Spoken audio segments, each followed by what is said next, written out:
మూడవది steering wheel. ఇక steering ఎప్పుడు నిజం చెప్తుంది. 30 లేదా 40 వేల కిలోమీటర్లు నడిచిన కారులో స్టీరింగ్ ఉన్నటువంటి టెక్స్చర్ స్పష్టంగా ఉంటుంది, గ్రిప్ గట్టిగా ఉంటుంది. కానీ 1,00,000 కిలోమీటర్లకు పైగా నడిచినటువంటి కారులో స్టీరింగ్ మెరుస్తుంది, లెదర్ స్మూత్ అవుతుంది, కొన్ని చోట్ల అరిగిపోతుంది. ఇది పెద్ద వార్నింగ్ సైన్. ఇక నాలుగవది pedals, accelerator, brake, clutch pedals. ఎప్పుడు అబద్ధం చెప్పు. తక్కువ కిలోమీటర్ల కారులో పెడల్ రబ్బర్ కొత్తలా ఉంటుంది, ప్యాటర్న్స్ స్పష్టంగా కనిపిస్తాయి. ఎక్కువ వాడినటువంటి కార్లలో రబ్బర్ అరిగిపోతుంది, క్లచ్ పెడల్ పలుచబడుతుంది, మీటర్ను మార్చుకోవచ్చు. కానీ పెడల్స్ మార్చడం చాలామంది మర్చిపోతుంటారు.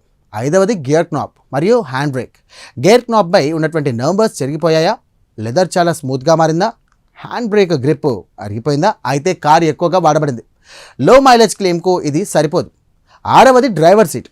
డ్రైవర్ సీట్ చాలా విషయాలు చెబుతుంది, ముఖ్యంగా సైడ్ బ్లాస్టర్, ఫోమ్ సీట్ ఎడ్జ్ను కూడా గమనించాలి. ఎక్కువగా ఎక్కి దిగినటువంటి కార్లలో ఇవి బాగా అరిగిపోతాయి. 30,000 కిలోమీటర్ కారులో సీట్ దాదాపు కొత్తలా ఉండాలి, లేకపోతే జాగ్రత్త. ఇక ఏడవది టైర్స్. టైర్లపై ఉన్నటువంటి డాట్ కోడ్ తప్పక చూడాలి. ఉదాహరణకు 1823 అంటే 2023లో 18వ వారం తయారైందన్నట్టు. కారు కేవలం 25,000 కిలోమీటర్లు మాత్రమే నడిచిందంటే టైర్లు ఇంకా మంచి స్థితిలో ఉండాలి. కానీ టైర్లు పూర్తిగా అరిగిపోయి ఉంటే అది మైలేజ్ క్లెయిమ్పై అనుమానం కలిగిస్తుంది. ఎనిమిదవది బ్రేక్ డిస్క్. ఇక బ్రేక్ డిస్క్ అంచున లిప్ ఏర్పడితే కారు ఎక్కువగా వాడబడిందని అర్థం. లో మైలేజ్ కార్లో ఈ వేర్ చాలా తక్కువగా ఉంటుంది, ఇది చాలామంది మిస్ చేసే పాయింట్. ఇక తొమ్మిదవది ECU స్కాన్. ఇది అత్యంత విశ్వసనీయమైనటువంటి పద్ధతి.